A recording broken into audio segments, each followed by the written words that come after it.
92% of households that join Peloton early in the year are still active a year later. Because of cycling? We also have a treadmill and Peloton Guide. Guide? The thing that counts your reps? Yeah, it turns your TV into an AI-powered personal trainer. And with training programs like A Stronger You, Peloton Guide takes all the guesswork out of working out. 92% stick with it. So can you. Try Peloton Tread, Guide, or Bikes risk-free with a 30-day home trial. New members only. Not available in remote locations. See additional terms at onepeloton.ca/home-trial. The following is brought to you by the Social Suplex Podcast Network.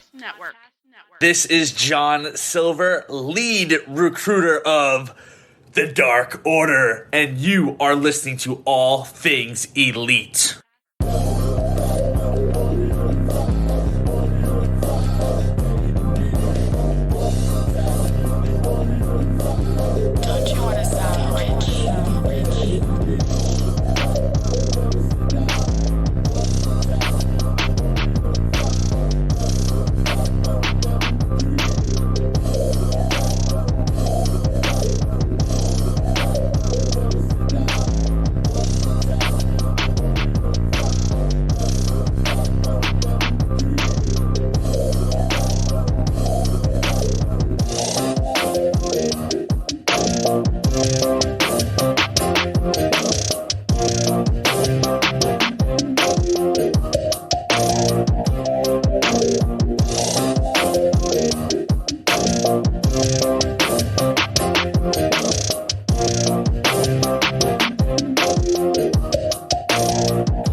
Everybody, welcome to the 189th episode of Social Suplex's podcast about AEW with a proclivity for positivity. Welcome to All Things Elite. My name is Austin Somewhat's. I am the host of this lovely show. Joining with me, as always, is my good buddy and friend Floyd Johnson Jr. My man, how are you doing? Dude, I'm good. I've literally had the longest day of work, it feels like, in the history of days of work. It's like was one of those days where you log in and you immediately have to, or do whatever you have to do, whether you walk in the door and you immediately have to start working.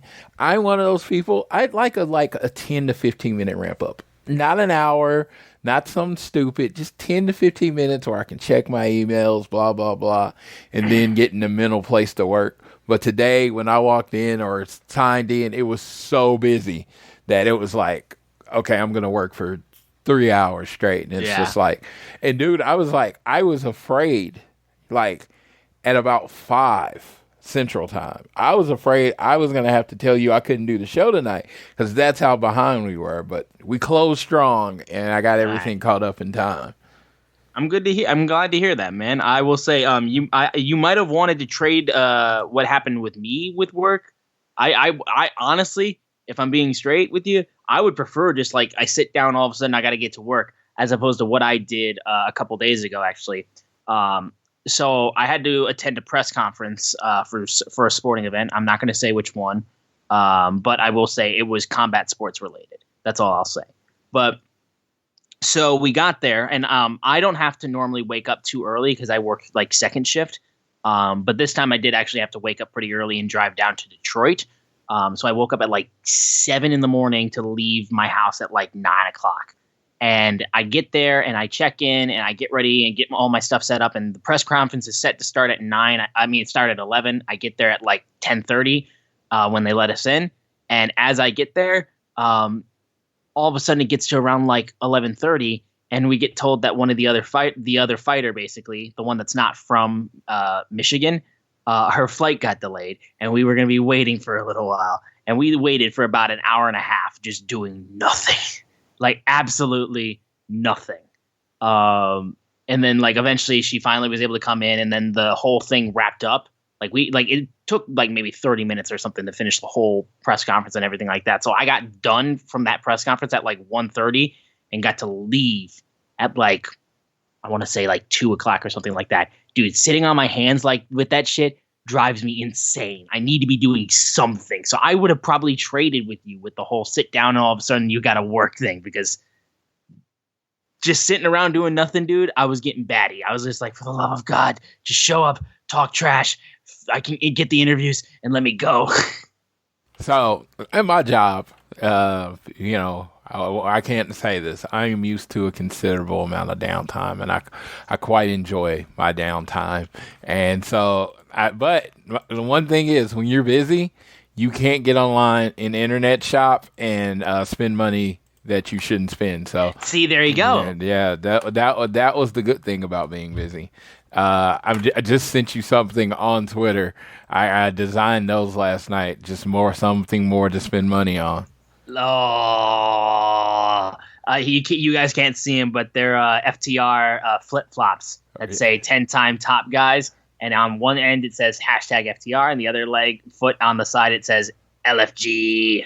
Yes. So that's what happens when I have too much downtime. The Cody shoes happen because I have too much downtime.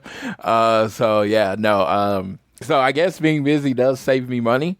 But yeah, like I said, it's kind of crazy how busy you can be, and I guess it's that time of year, so just getting through everything. Right. Didn't mean to yawn. I actually wasn't even. You're good. No, but it's kind of crazy. So we're about to get even crazier time of year for us.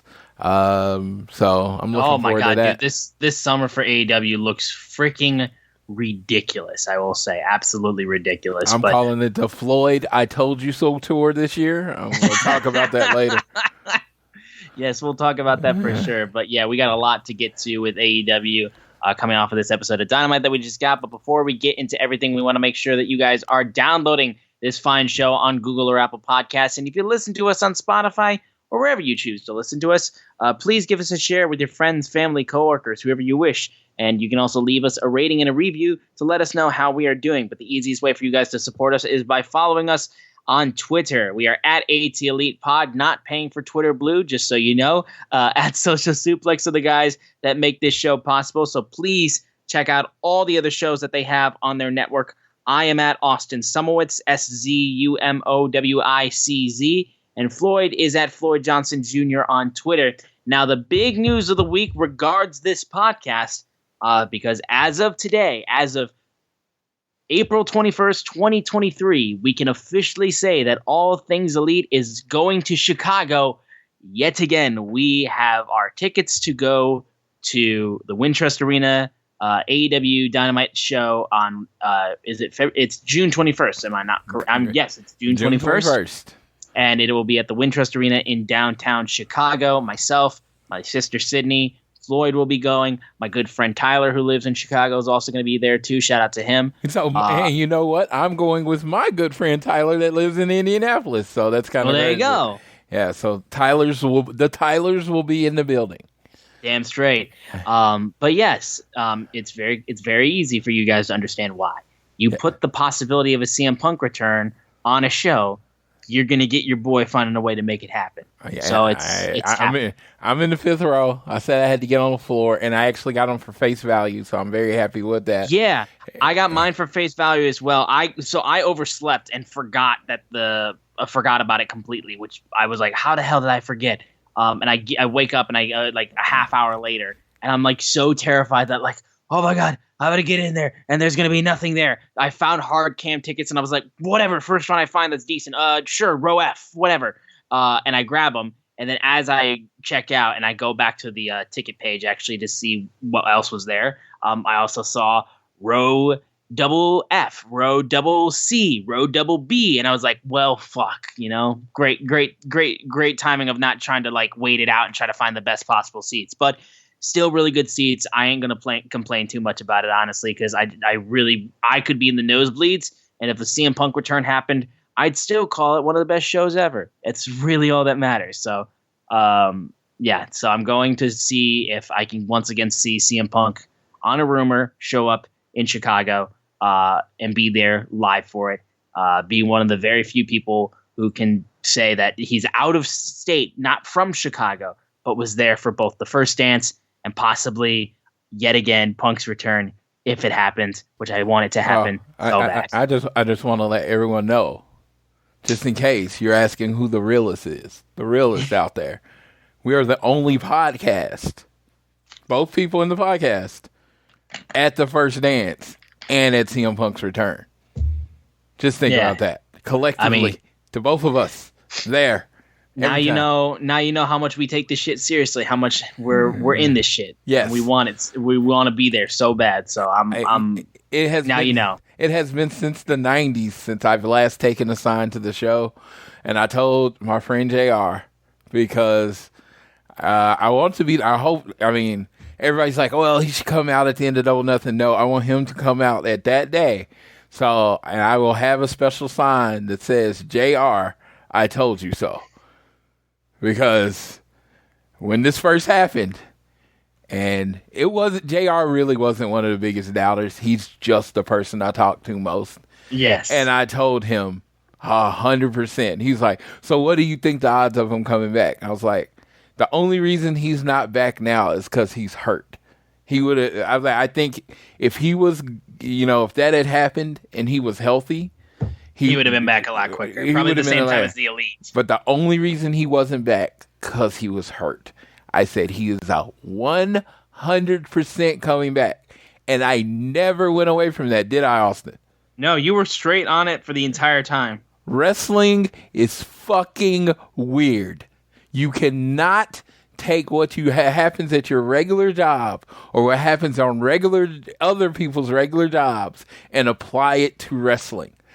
Sid Vicious tried to stab Arn Anderson with scissors, and then they had to work together. I'm just like, dude, Bret Hart apparently and Shawn Michaels fought, and then they had to work together. Times. Yeah, when they had to work together.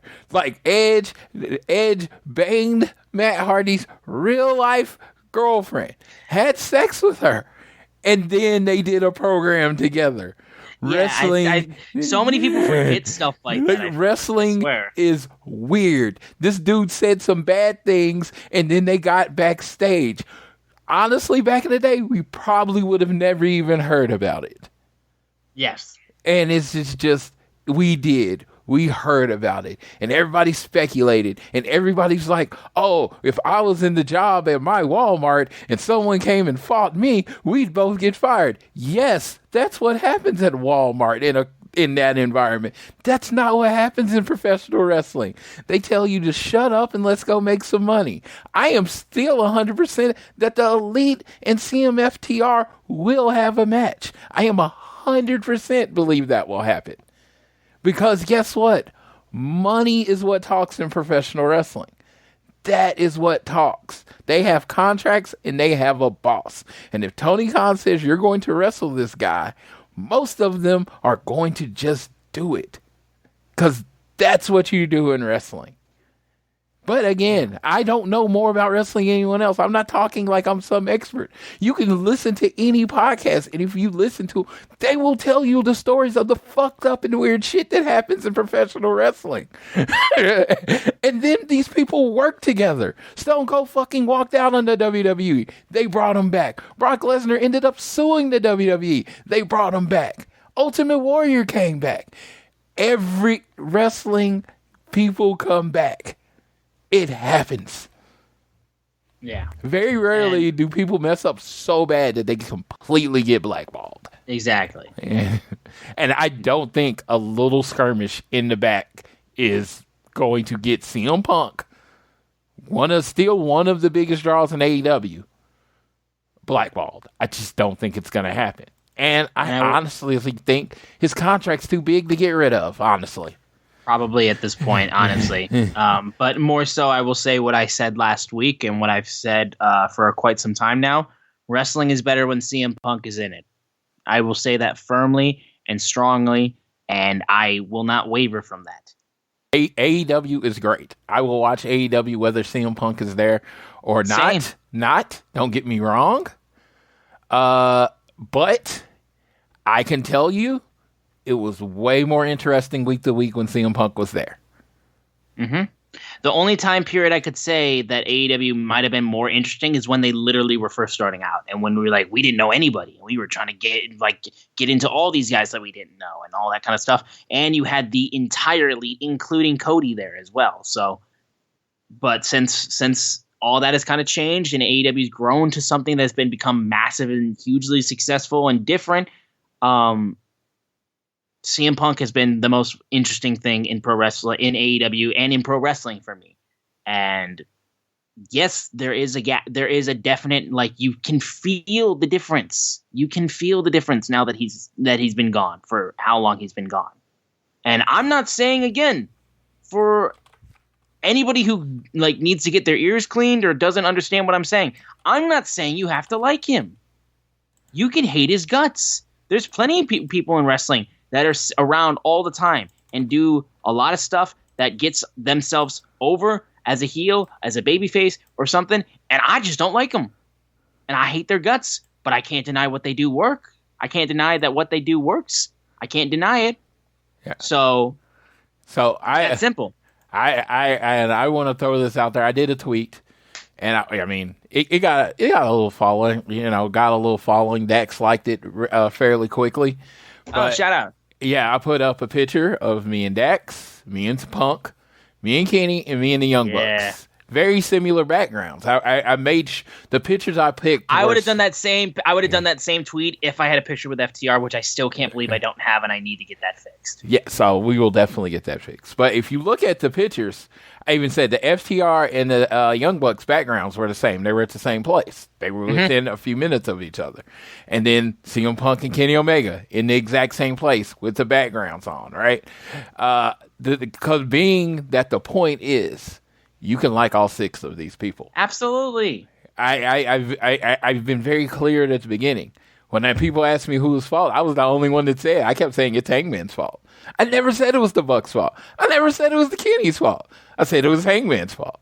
I mean, it might be a joke because I didn't want to blame any of my 6 of my guys that I love. Mm-hmm. I still love Hangman too. FTR is my favorite tag team. The Young Bucks are my second favorite tag team. It's like, since you've known me, hasn't it been that way? Yes. Never an area interruption. The moment FTR got out, when FTR was still in the WWE, and we were still doing the beginning of the show, and they were like, "Who do you want?" I want to see FTR versus the Bucks, right? And then last year, as soon as I found out Dax and CM Punk got along, I was like, "Well, I want to see FTR and CM Punk versus the Elite." It was never about, oh my God, they have real beef or anything like that.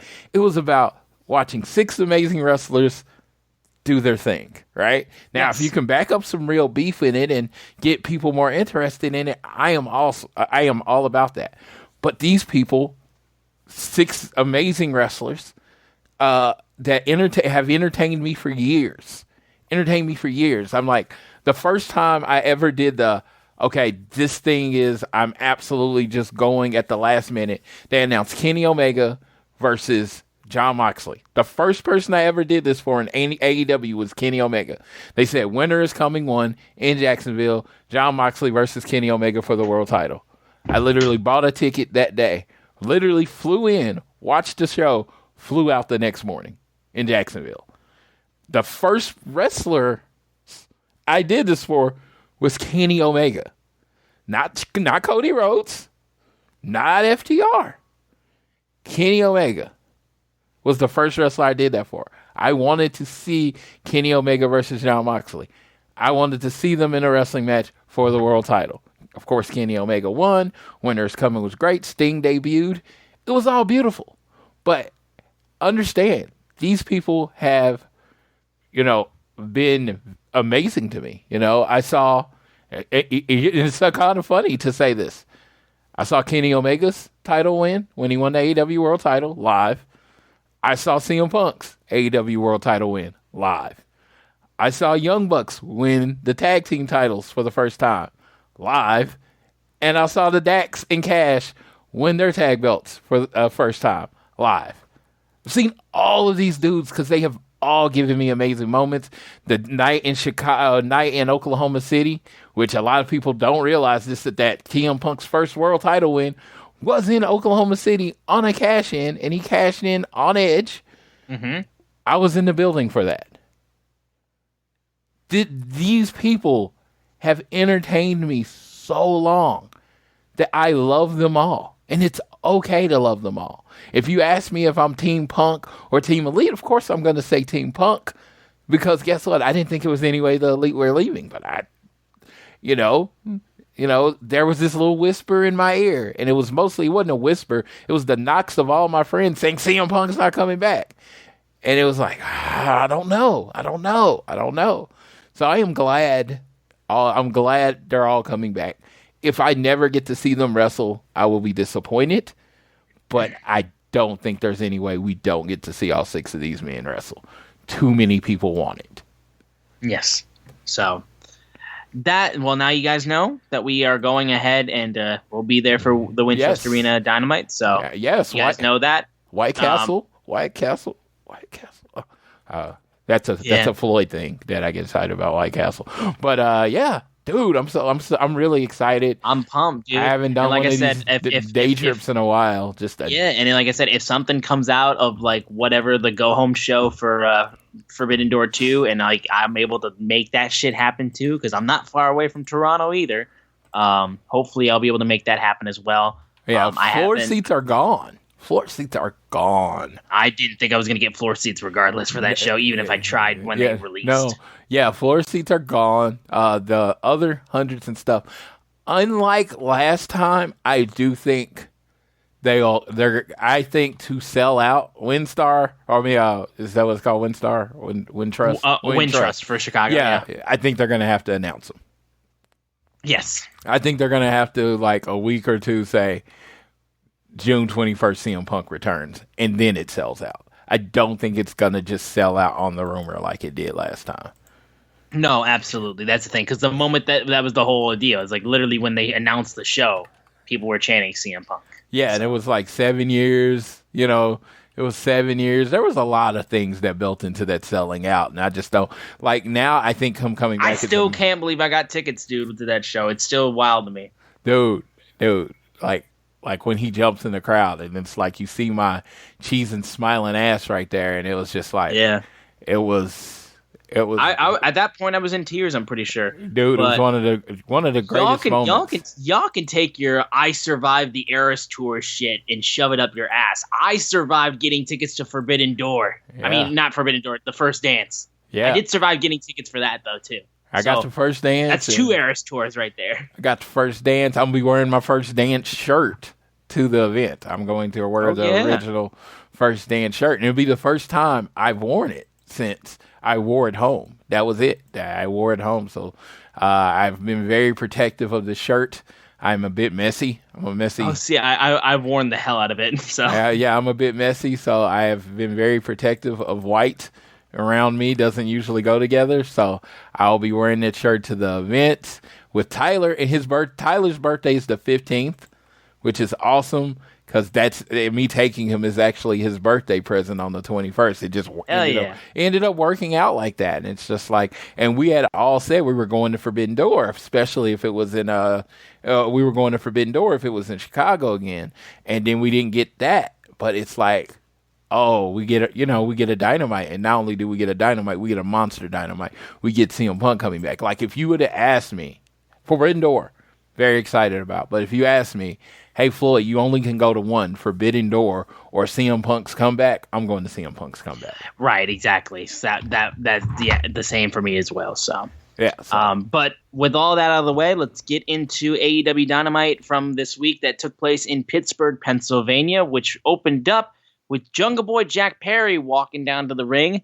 As he's about to talk, Spanish God Sammy Guevara comes down. He starts talking, but then Darby Allin comes out. And we have the 3 of the 4 pillars who want the AEW World Championship. And I was like, let's go. Now we just got these 3 in the ring, and they're all going to be talking shit before MJF comes out. And Darby comes out and, like, already sets the tone for this promo, already sets the tone for this segment, talking about, like, you know what?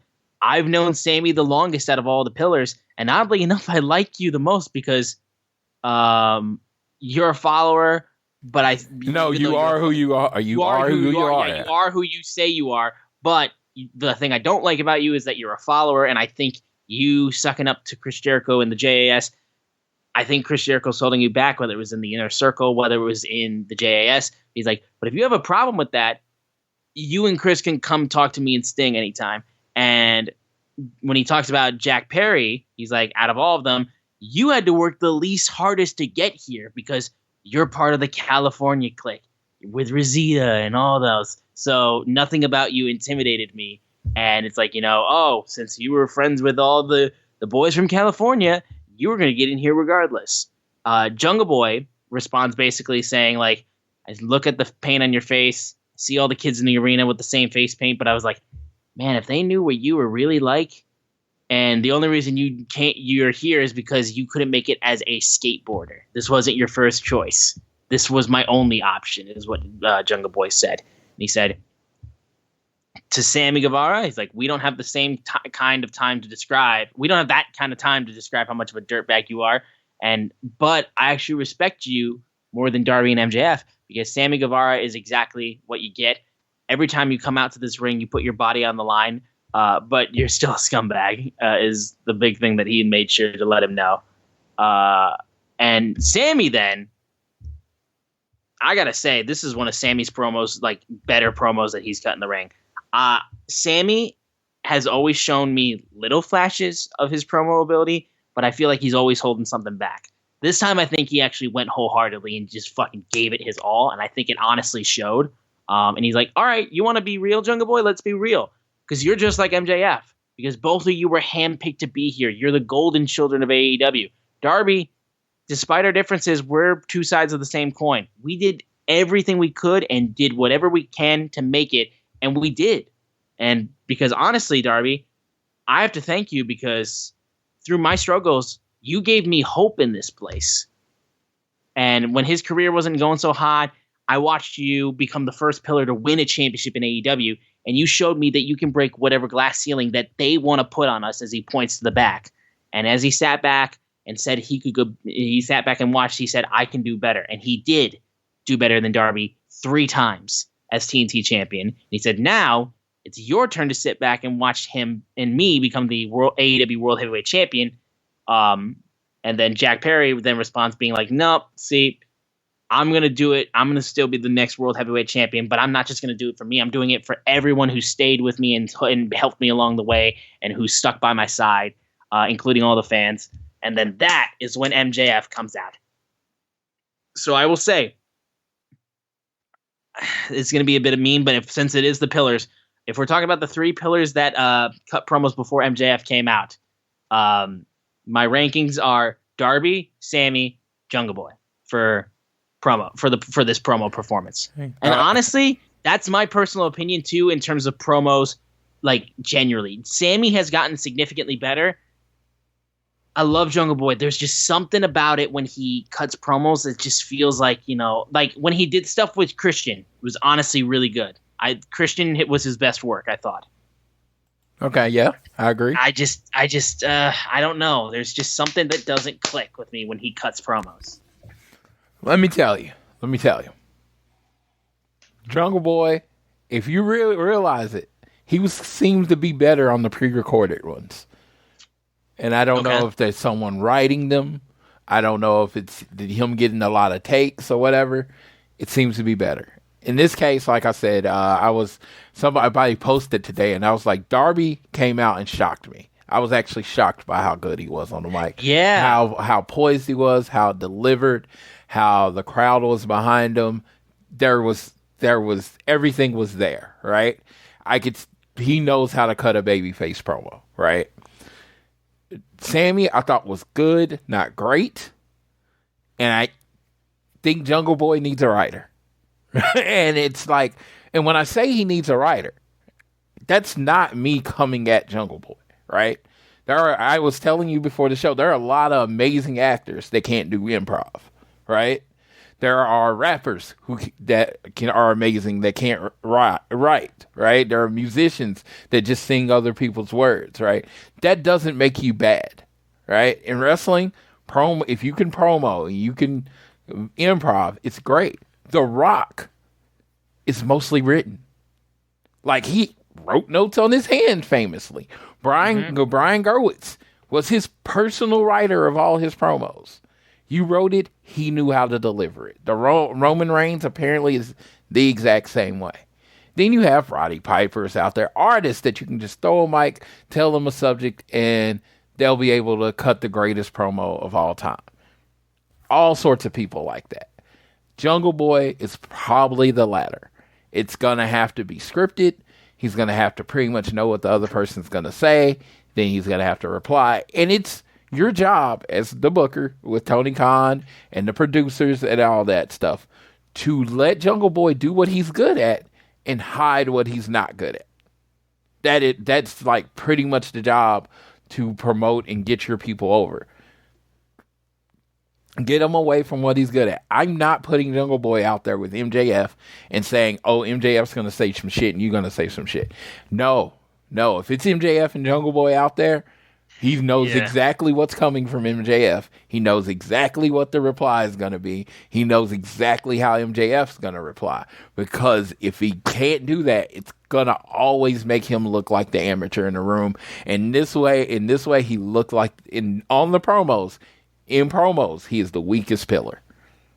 Yes, no, I mean that is the one thing. I think Jungle Boy, like character wise, like I think his the way that he came up, and I think all that kind of stuff is interesting. I think his wrestling is outstanding. I think Jungle Boy is a really good wrestler.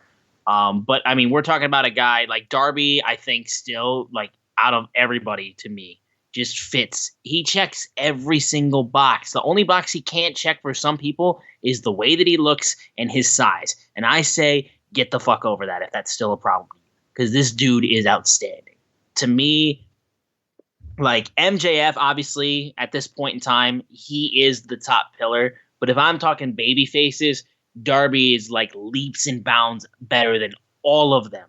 Like, it's just outstanding from him. And again, I do think this was one of Sammy's better stuff because I feel like honestly the opposite with Sammy, where it's like if Sammy's pre-recorded, I think sometimes he can be worse, in my personal opinion. When he's out in the ring, I do think he does better, I will say.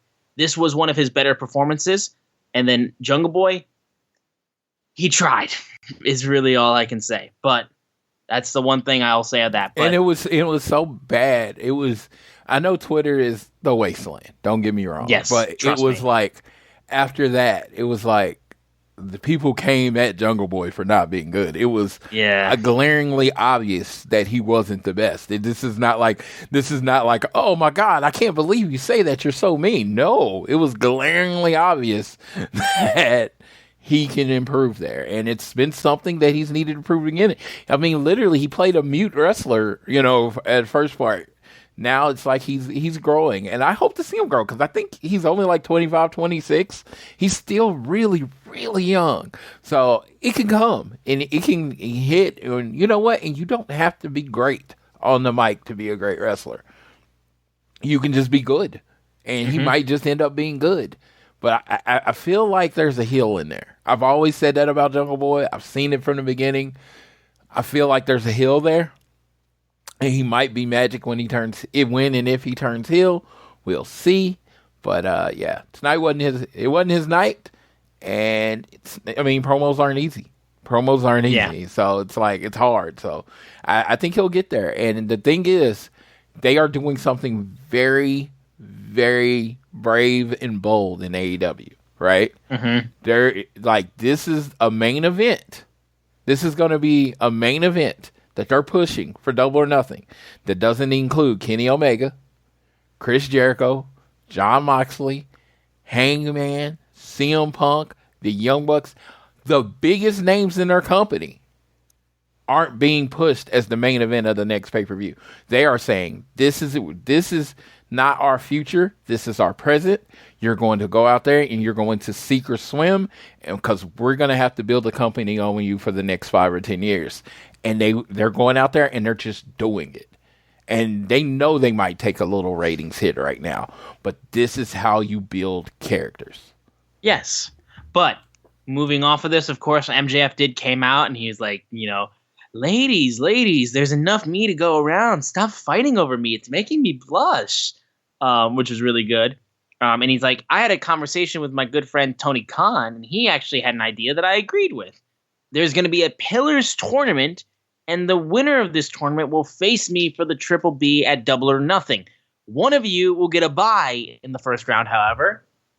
And with that bye, he decided to pick a name out of the hat, and he was just like, Darby, you get a bye. And Darby's all like, let's go. And then so round 1, for the first time ever, we get Jungle Boy versus Sammy Guevara. And it's the main event of AEW Dynamite tonight.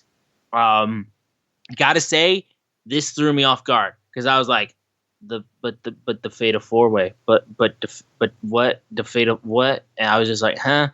And I'll comment more about this as we get later in the show, but that was my mindset as they made the announcement of the tournament. I was like, what? Huh? I was like, okay, I guess. Sure. And I was like, oh my God. So that's the thing. You got to May 27th before pay-per-view, right? That's the thing, though. I was like, it's way too early for you to be doing something like that. You've literally got like a full month. Red herring. And it's okay. It's okay because you have TV to put on for a month. And people like, we live in this world of, I want that now. So say we're getting a Fatal 4-Way right now. And I'm just like, then you have to somehow do a month build with, 4 guys. And that's going to be hard. What they did is set up the next couple weeks. And we'll see where we go from there. So I like that move. Mm-hmm. Yeah. Well, moving on then from this, we had the tag team match between the Outcasts, Ruby Soho and Toni Storm, and the AEW Women's Champion, Jamie Hayter, and Pittsburgh's own Dr. Britt Baker, DMD. It was cool to see them lead off with this, get the Pittsburgh crowd already going crazy. And then... because here's it's tough for me to, because here's the thing, this match was okay. I will say it was okay, but the Outcasts. Sorry, a cat keeps trying to break into my room at the same time that I'm talking, so apologies for that. But so Dr. Britt Baker got the win, and he did it as she hit the Panama Sunrise on Ruby Soho and then hit the lockjaw and locked it in and then forced Ruby Soho to tap out. So the hometown girl gets the win with her mom and dad in attendance as well. I love the interaction that they had with Saraya. I thought that was amazing.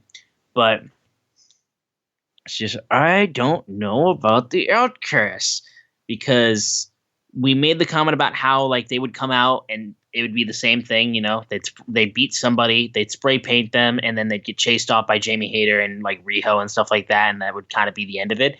And they just got beat by Dr. Britt Baker, DMD. Like, if they would have gotten beaten by Jamie, that would have been a completely different situation, because, she's the champion. Like, but I just, I don't know. I just don't know.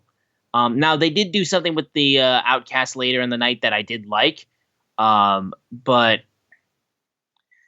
I just, I don't know. It just doesn't sit right with me. I'm just like, the Outcasts to me just don't seem strong. I agree.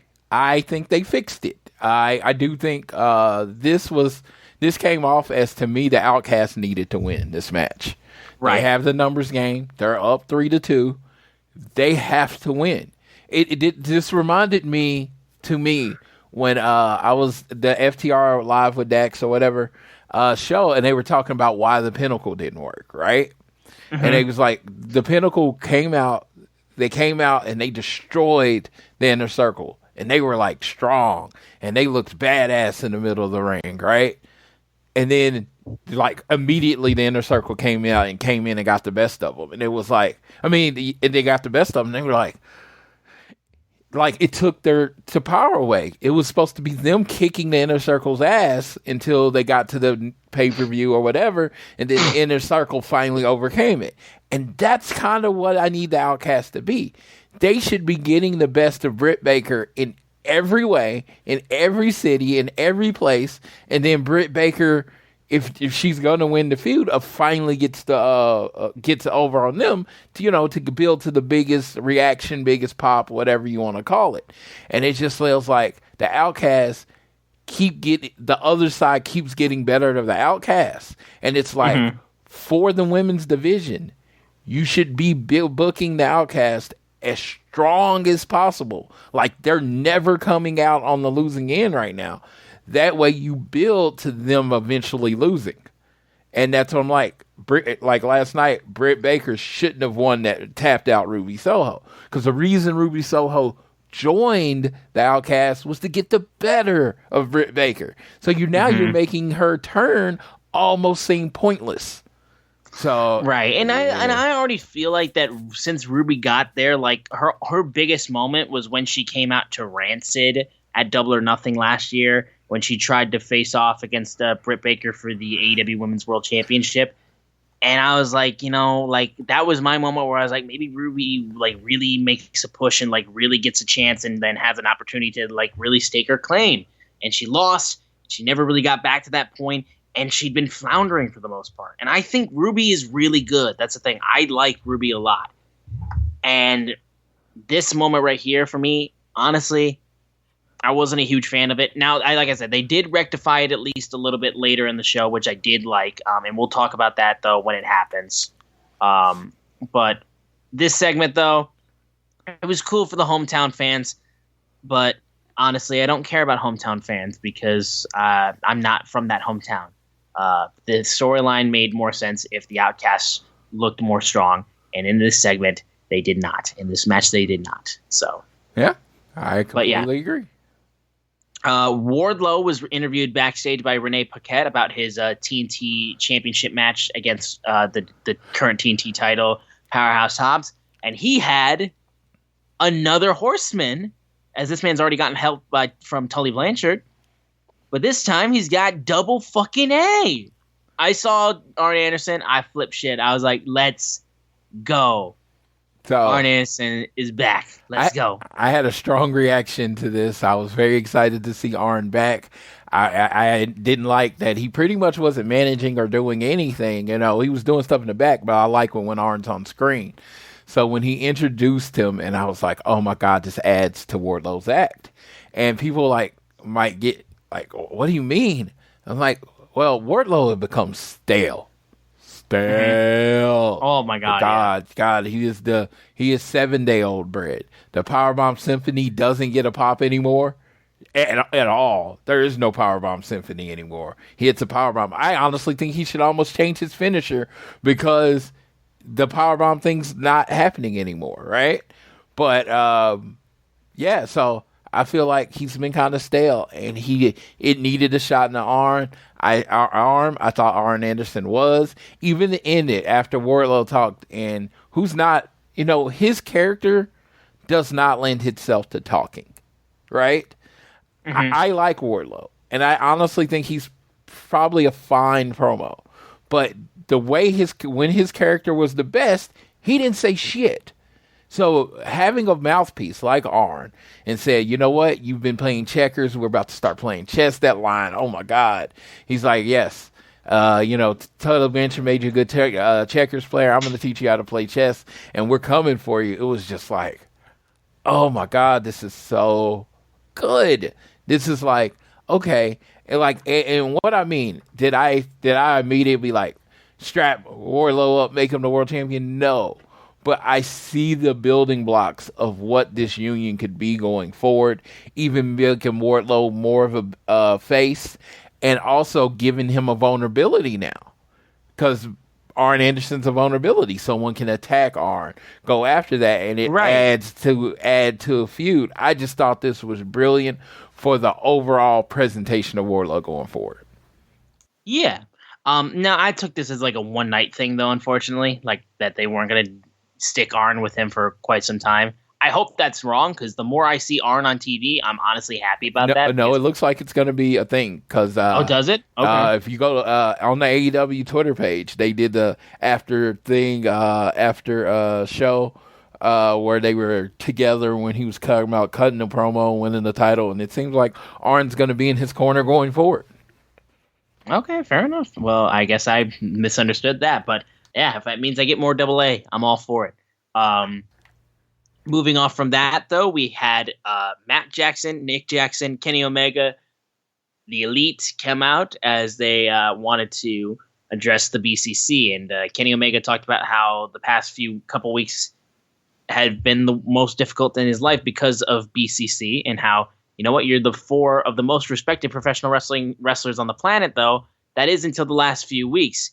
He says he's having trouble sleeping, honestly, because of that image of that screwdriver in the turnbuckle, which of course we remember from Full Gear. And he said, honestly, I wish I could have taken that screwdriver and used it on your face, Jon Moxley. And he's like, you know what, BCC, I want you guys in the ring. I want to squash the beef.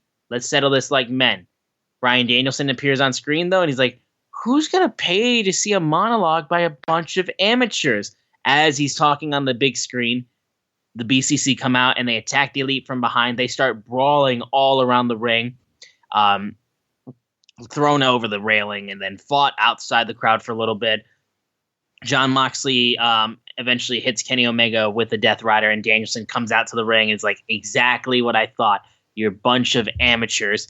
Don Callis comes out with a steel chair, and Danielson's like, what the hell are you going to do? And Callis just runs away in the back, and we're all like, oh, Don, what a piece of shit, you coward. The BCC then held down Kenny Omega, and Danielson all of a sudden had the screwdriver back and looked like he was going to use it. Don Callis comes out once again, but this time he has Konosuke Takeshita, and he brings him out, and he sends him to protect Kenny from the BCC, and then him and Omega fought off the BCC. There was a comment, I think my friend Justin said, he's like, Callis, that's not Ibushi. I know you might think that's Ibushi. It's not Ibushi. You're confused. But as he said that, though, I saw when, to me, I'm probably reading too much into this, but remember, Forbidden Door is not that far away from us. So, like, here's the deal. I'm reading into some shit. Don Callis holding up Kenny Omega and Konosuke Takeshita's hands, and him holding both of their hands up at the same time. How does that not lead me to be like, like he's trying to replace Ibushi, or he's trying to like, look, this is like Ibushi, see, just like the Golden Lovers. Like, it's a little on the nose for me. So I want Ibushi in Forbidden Door 2. It's what I've wanted more than anything in the world, other than a CM Punk return. So if somehow they're planting the seeds for Ibushi to show up for Forbidden Door 2, I would buy my ticket for Forbidden Door 2 immediately on resale, overpriced, if they put Ibushi on that show. I'm being dead serious. Yeah, I mean, I'm not, of course, not trying to spoil it. I just like how my brain works as I start seeing the puzzle pieces turning. And it just, like, I saw this, and I was like, this is perfect. Don has picked his new Kenny, and his new meal ticket is Konosuke Takeshita, and I think he joins the Blackpool Combat Club. And I think that's his 5. That's their 5, because, everybody's been talking about Blood and Guts, and I think that's their 5. You look at the BCC and Konosuke. It is 5 of them. And then the other 5 is Kenny Omega, the Elite, Hangman, and the guy that the Golden Lover, Kota Ibushi. He's the 5th member. If that's Blood and Guts, and if they book that for Detroit again, oh my god!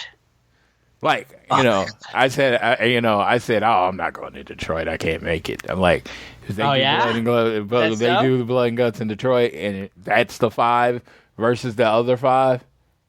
Yeah, I'll probably be at Blood and Guts. I'm probably gonna have to talk to the wife about making the trip to Detroit. Dude, I might jump in the rental car and just drive there. I'm not saying it's definitely gonna happen, but it would go from like, oh, I'm not going to, I'm gonna see what I can do to make this happen. But yeah, no, I just like in my mind, it just that's the 5 versus the 5 right there, and I see maybe Konosuke versus Kota at Forbidden Door. The feelings in my heart right there when you say that. It's just like while listening, watching pieces fall. I'm like, man, that sounds like some good shit. Especially them 5 in the Stadium Stampede at Double or what is it? Well, yeah, is that what they call it? The Stadium Stampede at Double or Nothing? Yes. And if they do that, Anarchy at the arena. Yeah. They do that at Double or Nothing. Let's fucking go. I don't know if any of this is going to happen. To me, it's just like my wrestling brain for the last however many years, just seeing how pieces seem, how it's fallen into place. This Blackpool Combat Club and the Elite thing is one of those things that if your friends that like wrestling aren't watching, I mean, it's almost your responsibility as a friend to be telling someone about this feud, because it really is the best, like, group on group feud in wrestling right now. And it's like they keep putting people up against the Bloodline, but it's never a cohesive unit, in WWE. And I've loved the Bloodline stuff. This is not taking it, but no one has been presented as as strong a unit as the Bloodline, right? The Elite were the strongest unit. They've already beat the Inner Circle in the Double or Nothing, team match. So they needed a group that is cohesive, and a group that has cohesive so far, has been presented strongly on all fronts, is the Blackpool Combat Club. So you got this group versus this group, and it's like, and you see a little piece of the story unfolding every week. This is something you should be telling your friends about, because this seems like, I wouldn't say NWO versus WCW, but this definitely seems like gang warfare, almost Nation of Domination versus, DX or whatever, or the Corporation versus DX, some of those type of old things where this is going to be something, and I think everybody should be telling your friends to watch it. Okay. Well, then moving on, we had the TNT Championship match between Powerhouse Hobbs and Wardlow. The big meaty men slap and meat match. This was a good match, I will say. This was a really good match, I thought. Eventually, though, QT Marshall during the match got ejected after he hit Wardlow with a cutter while the referee was distracted, but they still, ref still saw it pretty much and ejected him. As he left, though, Penta comes down and he is goes after QT Marshall, and he tries to run away and get back in the ring, though, but then Arn Anderson pulls out the blicky and fucking nails him with a DDT. Eventually, Wardlow hits the Powerbomb Symphony. Wardlow becomes a 3-time TNT champion, and as he walks back up the ramp, he then sees Christian Cage with Luchasaurus, who smirks at Wardlow. Now, I'm actually going to look this up real quick, because I know people have been saying this, and I want to make sure I got the information. Yeah, so okay, so moving off of when Wardlow won the TNT Championship for the first time back at July on Dynamite in July of 2022. This title has fucking bounced since Wardlow's first title reign. Joe held it for 47 days in November to January 4th. Darby held it for a second time for 28 days. Then Joe won it for a second time, winning it back from Darby. He held it for 32 days. Wardlow held it for his second time at Revolution, and he held it for 3 days until he lost to Powerhouse Hobbs on the Dynamite afterwards, who held it for 42 days, and then Wardlow just won it last night when we're recording this. This shit is bouncing. Bouncing. And the common thing that I'm seeing right now is how people are like, man, the TNT Championship right now, it's getting upstaged by the All-Atlantic Championship. And you're not wrong. The All-Atlantic Championship, not only is it putting on outstanding matches, but Orange Cassidy has been an outstanding champion. As a babyface, with barely any feuds, he's literally just facing whoever the fuck comes up against him, and he's putting on banger matches for it. It's just, I don't know. And Wardlow now for the third time has the TNT Championship, and it looks like he might be feuding with either Luchasaurus or Christian Cage. Honestly, a guy like Christian Cage going after a championship, I think makes it a little bit more interesting, because he has the ability to like make stories out of this at least a little bit. But yeah, it's you can't deny it though. The TNT Championship has been hot potato-y as fuck. But I'll say this.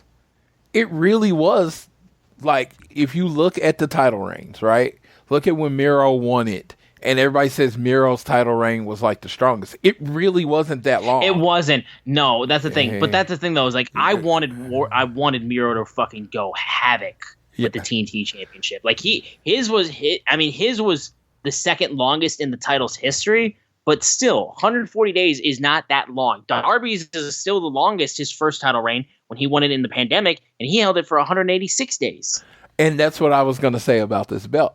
I don't think Tony means this to be a belt that's held for a long time.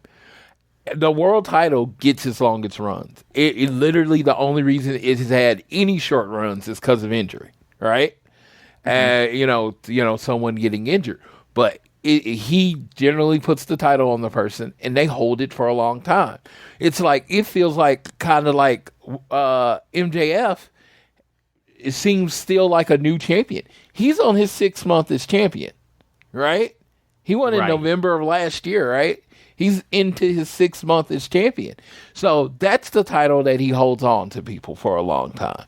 And the tag titles. Yeah, and the tag titles. The TNT title is a TV title. And if you look at the history of the TV title, any TV title, except for I think like ECW when Rob Van Dam held it for 2 years, TV titles bounce around. Intercontinental title was used like this in the attic. It's spring cleaning time, and I am vacuuming everything this year, even the creepy attic. Why? Because I'm a Dunkin' Rewards member, so I get ahead by using my rewards as fuel, and fuel it does. And now you can get ahead too. Dunkin' Rewards members get a $3 medium cold brew every day all month long, like the new caramel chocolate cold brew. Not a member? Join on the Dunkin' app. Dunkin' Rewards. Save them, stack them, use them how you want. America runs on Dunkin'. Limit 1 per member per day. Additional charges and terms may apply. Participation may vary. Limited time offer.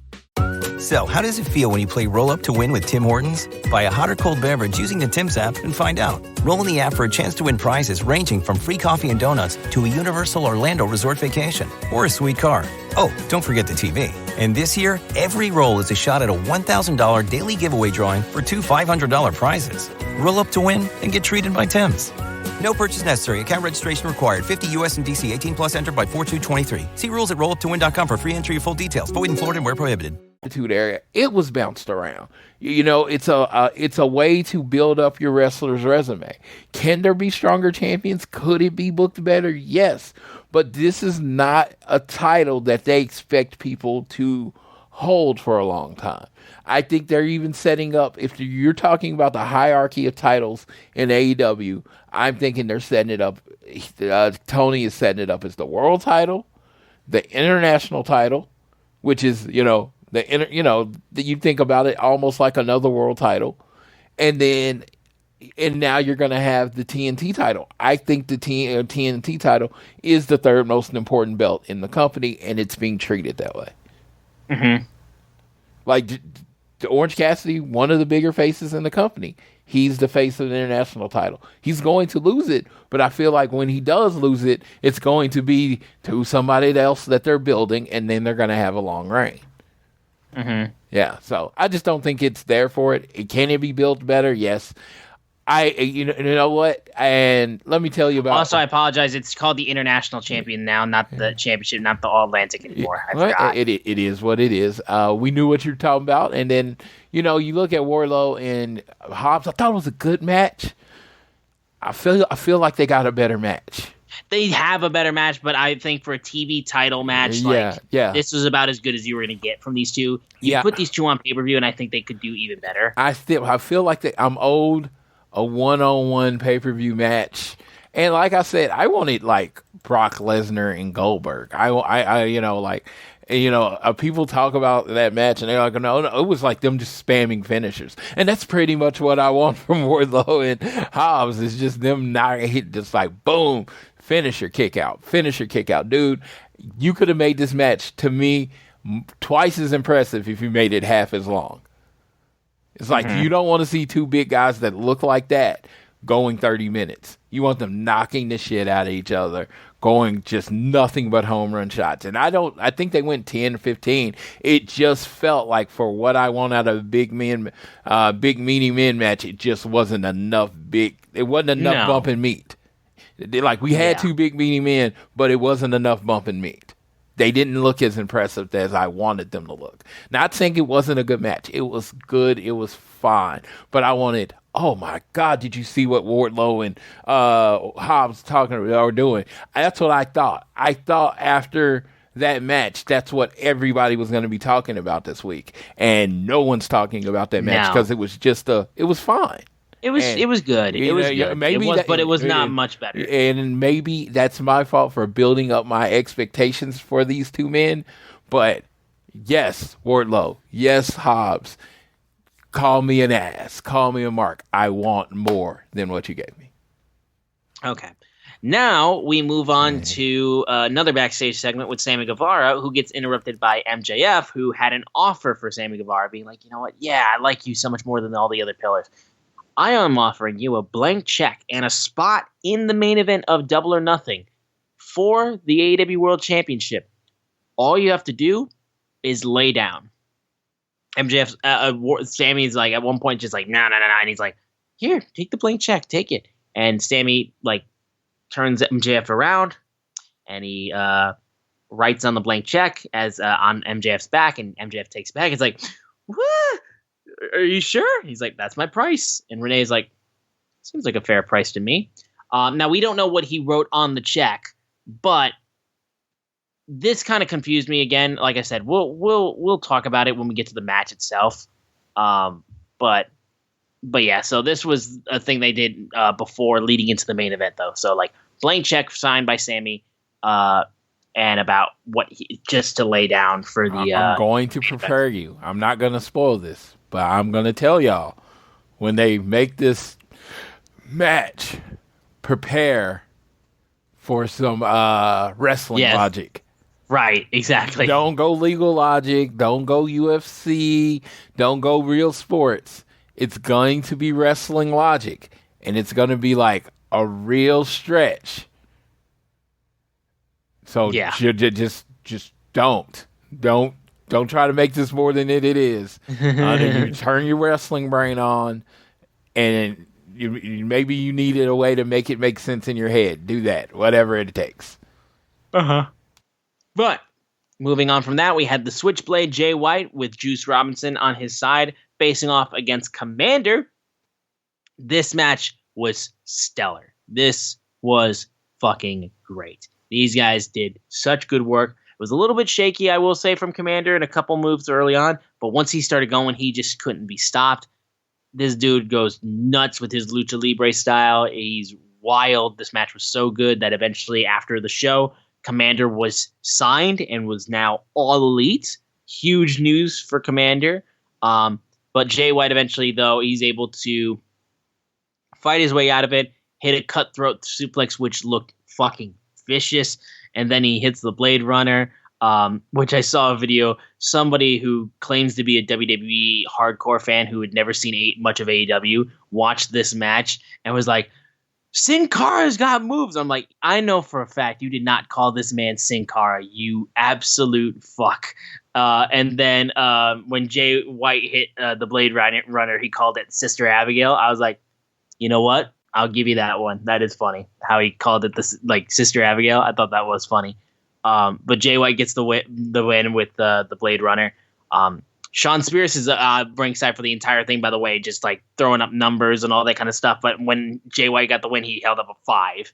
Eventually, though, Juice Robinson pulls Spears over the barricade and starts beating him up. They start beating up on Sean Spears until Ricky Starks come out, and Ricky Starks fucking spears Juice Robinson out of his shoes. When he came in and hit that spear, it was crisp. One of the best spears I've seen Ricky hit. And he does a good spear, I will say.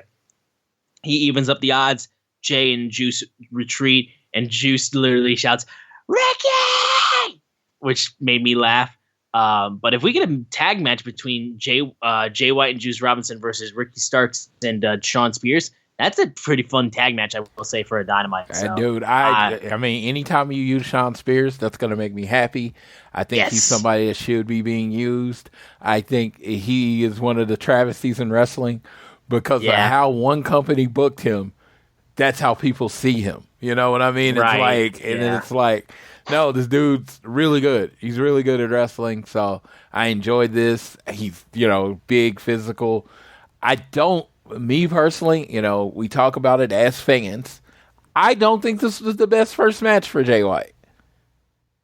No, I mean, he took a lot of punishment. I don't think, like, Jay White is not this, he's a good wrestler, but the Switchblade that had been represented in New Japan, I don't feel like it was represented in this match, even though it was it wasn't really vicious Jay White for the most part. Yeah, and like I said, I just don't think Commander was his perfect first opponent.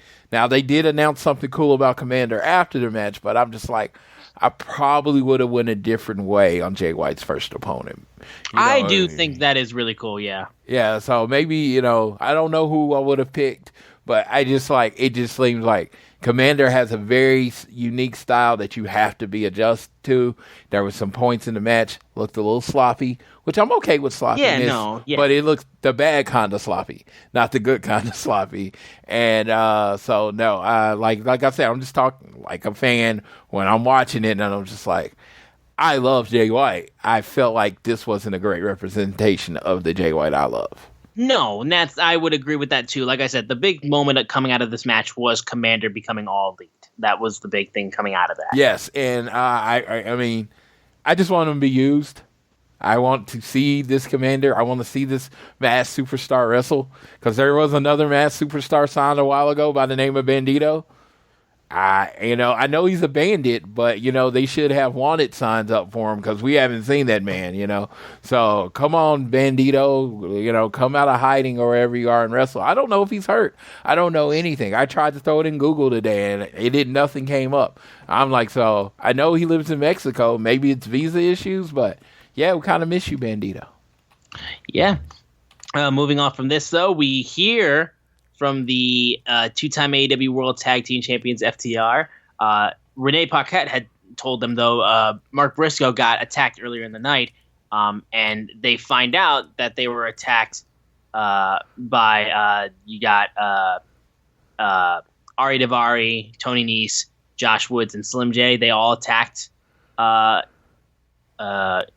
Briscoe, and FTR runs in there, and they catch up with Jay Lethal and Jeff Jarrett, and And he's like, I'm fine. And Mark was like, you know what? Y'all can join up with each other, and you can take them on. Jay Lethal and Jeff Jarrett don't want to do it. FTR is like, and he's like, no, do this for me. And they agree to it, so that's what they pushed for Rampage. We'll talk about that in the Rampage preview. Then we have a face-to-face, Chris Jericho and Adam Cole, which honestly, to me, it's a big deal. I don't think it was necessarily treated by a lot of fans as a big deal, but this is a pretty big deal, especially for like big time feuds. I was like so hyped about this. And Adam Cole talked about like, look, man, if you followed my career, you know how much I've idolized Chris Jericho. My catchphrase was inspired by you, the baby. He read his first book in high school and said he wanted to be like Chris Jericho someday. And he's like, I'm here in Pittsburgh. Adam Cole, Chris Jericho, for the very first time in the middle of the ring. It's very cool. I offer a ton of respect. Chris Jericho offered his hand. They shook hands. And Jericho's like, yeah, Adam Cole, baby. He's like, I'm glad you said that. I appreciate that. But from the bottom of my heart, I have zero respect from you. In fact, I think you're arrogant because the audacity you showed last week to interrupt my celebration, you're lucky I don't slap you in your dumb face right now. And Adam Cole goes like, Chris, how hypocritical can you be? Because when was the last time you looked yourself in the mirror and was like, who's the real Chris Jericho? Are you an egomaniac because you have the JAS win your matches for you? Because the real Chris Jericho seems like an insecure, fickle, stupid idiot. Nice. And he's like, look, you wanted to confront me and I'm right here. So you have my attention. So what are you going to do? And he's like, Chris Jericho says he doesn't, Adam Cole doesn't impress him. You never want to meet your heroes. You know that saying? That's true. So you don't want to know me, so you should get out of this ring. Jericho and Adam Cole start fighting, and then that's when the JAS comes in. Daniel Garcia comes in and knocks down Adam Cole from behind. Britt Baker, though, comes down, and she comes in and slaps Chris Jericho, and that's when the Outcasts come from under the ring and attack Britt Baker, getting a little bit of revenge from earlier in the night. That's when Daniel Garcia handcuffs Adam Cole, and then he makes him watch as the Outcast gives Chris Garcia gives a kendo stick to Chris Jericho. Adam Cole was like, hit me, come on, I can take it. He's like, nope. Gives it to Saraya. Saraya starts hitting Britt Baker with the kendo stick, and he's just screaming like, let her go, stop it. And she keeps doing it and doing it and doing it. Jericho's laughing, and then Jericho and Saraya hug and celebrate, and they leave. And Adam Cole just keeps saying to Britt, I'm sorry. There was even a moment where Britt Baker literally shouted Adam Cole's real name, Austin, and shouts for him. And I was like, damn, all right, she's using the real name. Okay, shoot. But I thought it was a good segment. You know, it got the Outcast some more heat, which they desperately needed, and it was in a different way than just, you know, the spray paint shit, which we'd seen before. This was a lot more stuff, but this helped more of Saraya, I will say. I still am firmly on the fix Ruby Soho train because I think she needs a little bit more to make her seem more threatening. That's just me, but this definitely did help the Outcast, I will say, significantly. And this segment was just really good, honestly. I think Adam Cole and Chris Jericho is a damn good feud between two good wrestlers, two guys that are like Adam Cole said, like literally, like he was a massive fan of Chris Jericho, and getting this feud, I think, is really fucking cool. All right. Well, I completely agree. I like that this made the Outcast look strong. I think, again, they need to continue to look strong to build it up when Britt eventually overcomes this. And if this is building to a Chris Jericho and Saraya versus Adam Cole and Britt mixed match, I think that's what everybody wants. So I'm excited about that. There's a lot of places you can go with this. Chris Jericho, everybody's like starter feud now. You know, starting babyface feud. You got to go through Chris Jericho. So, no, I really dug this. I love the escalation. It went from, oh, I just want to fight you, to, oh, now I hate you. And I think Adam Cole is really good at cutting those kind of I hate you promos. And Britt Baker, of course, is strong on the mic. She works with all three of the women well. And it makes, you know, Britt the underdog, and it actually makes her more of the focus of the story outside of Jamie. So if you literally wanted to go a different route with Jamie somebody going after the title versus those three going after Britt and Jamie just helping her, there's a lot of places you can go with this. So I actually am very excited to see where this goes, and it felt like a big deal. And we got a lot of, you know, like, if someone says AEW doesn't do stories, there are so many storylines going on the show right now. Like, it's almost too many. It's almost like you might need another 2-hour show to cover all the storylines. Just throwing out there. Brand split? Yes, just throwing that out there for later. Yeah, for sure. We then had the Acclaimed with Anthony Bowens, Max Caster, and Daddy Ass Billy Gunn versus Cool Hand Angelo Parker, Daddy Magic Matt Menard, and Jake Hager. Apparently, this was a stipulation that was in the match that I didn't even necessarily catch, was that if the Acclaim lost, they had to join the JAS until Double or Nothing. I'm like, oh, so you had to be in the JAS for a month. I'm like, what a punishment, a timed punishment. You have to be in our group for a month, and then you can just leave. You can just do whatever you want. I was just like, I didn't like the stipulation because it pretty much told you who was going to win. Yeah, and it was stupid as shit. And honestly, the other team should have won. Yeah, in this one. So the Acclaimed won pretty handily, and it was just there, like I said. And again, the JAS, Jake Hager, Daddy Magic, Cool Hand Angelo Parker, like Daddy Magic, Matt Menard tries his hardest, like, to really get you to care. He does. You see his promos backstage, and he tries so hard to make you care. But it's very clear with the JAS, there is like a specific group of people that they care about. It's Chris Jericho, Sammy Guevara, Daniel Garcia, and then maybe Anna JAS and Ty Conti or Ty Mello. But you're stretching it with those two, like, because they barely feel like members anyway. The only reason I want to be clear. They just need to win. Yeah. It's hard to take people serious that don't win. And it's just, they don't win, right? They might win on Dark. They might win. I mean, they win on Dark. They may even win on Rampage. I watch them all. But I'm saying to your main audience, your Dynamite Rampage watching audience, they are not a threat for the Acclaimed. And you need to do a better job of building them as a threat to the Acclaimed by having them win other matches. Yeah. On TV. No, it's that simple. Yeah, on TV. You need them to win it, on the big show. Yeah, so that's really the long and short of that. We move then to the main event of the four Pillars tournament match between Sammy Guevara and Jungle Boy Jack Perry. Winner face Darby Allin next week. Now remember, he signed the blank check saying he would lie down, and that would be all that mattered. Like, he would get an automatic spot in the main event of Double or Nothing. He didn't do that at all in this match. He didn't lay down at all. So I was like, well, hang on. Wasn't he supposed to lie down or something because he got that check? Didn't really get mentioned much whatsoever. This match was still really, really good. He's supposed to lie down the deal was MJF's going to help him get to the main event of Double or Nothing, and that's where he's supposed to lie down. Oh, I see. So just get to the main event and then just lie down in the main event match. Yes. And then you'll face me for the championship. You won't win, but and you'll be in the main event. You'll be in the main event of a pay-per-view for the first time. Which fair enough. He's never the way he was saying it.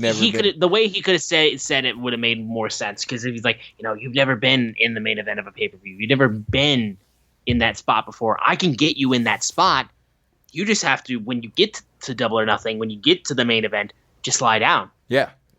They could have worded that so much better for me to understand that because I felt like it was leading just lie down tonight and then I'll get you in the main event. And I was like, how the hell does that work? Then no. Yeah, I get what you're saying. That's why he helped him win. Right. So that's the thing. Darby Allin's watching from the rafters for this match. This match was really good. The fucking move where he had where he flipped Jungle Boy it looked like he was gonna do a back body drop, and he flips him upside down and then spikes Jungle Boy on his head with a DDT. That was fucking crazy. That move was nuts. These guys did a ton of great moves. Spanish fly off the top rope. The final kick where he put him through the table. Oh my god. Dude, when he fucking drop kicked him off into the table, that bump was vicious. I audibly said, "Damn!" And then it's like just the regular top rope kind of Canadian destroyer. I had never really seen it done that way, and it was like I had to go back and oh my god, they pulled it off so smoothly. It was well done, bravo, all that good stuff. Yeah. After they were fighting and all that kind of stuff, the referee was distracted as Sammy grabbed the referee. MJF climbed over the barricade and knocked him out with the Dynamite Diamond Ring, and Jack Perry got counted out. And MJF and Sammy celebrated in the middle of the ring, like, we're best friends, we did it, yeah, Jungle Boy lost, ha ha ha. But still, this match was fucking really, really good.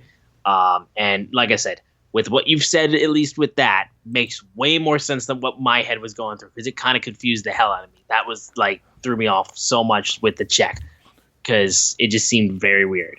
Honestly, it just seemed like it would make more sense for him to help him just be like, we used to be Inner Circle buddies. Remember us? But regardless, damn good match to close out Dynamite for this week, I will say. Yeah, it was damn good. I really enjoyed it. I love that they're trying to feature the four, and they really are just getting behind them, and it's like sink or swim. And this period of time, if you look at the calendar, this is the longest period between pay-per-views on the AEW calendar. So this is where you build new stars. This is where you build to Double or Nothing. This is where you're going to get a lot of the storytelling, a lot of billing, because if you look at it, you go into Double or Nothing, then you go right to Forbidden Door, right? And then you're in the middle of June. I think they do something in the summer. I forgot what it's called. And leading up to that period of time, and I think that might they added Forbidden Door, so it shortened the window, because I believe the longest time was from Memorial Day weekend to Labor Day weekend. But now that they added Forbidden Door in there, and that's going to kind of shorten it. So you're this is where your story building is, and this is what's going to build over to the next pay-per-view. And I like the last few weeks have really been storyline focused, and it's just like, if people like AEW doesn't tell stories, again, there's a difference between saying they don't tell stories and they don't tell stories you like. Right, exactly. There's because every segment, every match on this show had a story that has been building way before this week. Yeah. Now, that is going to do it for our Dynamite review. There's a couple things real quick before we preview Rampage for this Friday. But I have to bring up, because this was on Rampage last week and we haven't talked about it, we need to talk about the FTR promo. And FTR recently, especially Dax, has been the topic of a lots of people. And so much so that this meant that we also, unfortunately, we have lost the FTR podcast with Dax Harwood. Had a short run, but he is ending it. Yeah, I have to say, I don't think I am being egotistical. If you watch social media, I was one of the biggest cheerleaders for the FTR with Dax podcast. I was tweeting about it. It was my favorite podcast. I was tweeting about it, went to the live show. It's just it was, I thought it was the best thing, because you had this live person talking about it. Last week, he was talking about what he wanted his main event at the Wembley Stadium to be, and apparently that caused a lot of controversy. And then certain people said he was gaslighting the audience so that they would hate the Young Bucks. And I can honestly say I've listened to every second of every minute of the Dax podcast, right? Generally, when the thing, as soon as it drops, I press play. This man has never said anything bad about the Young Bucks to this day. This man has never said anything bad about Kenny Omega to this day. This guy has never said anything bad about Hangman Page to this day. I don't know where he hates those people comes from. I literally don't know. The only thing is he says is his friend CM Punk misses wrestling, and he hopes that they can work everything out. And I don't know how that turned into he hated the Elite. I mean, honestly, I don't know how. Did you listen to the podcast? I unfortunately have not been able to listen. Because I will throw it out there, and I'm not talking about your spin or what he meant was what he actually said.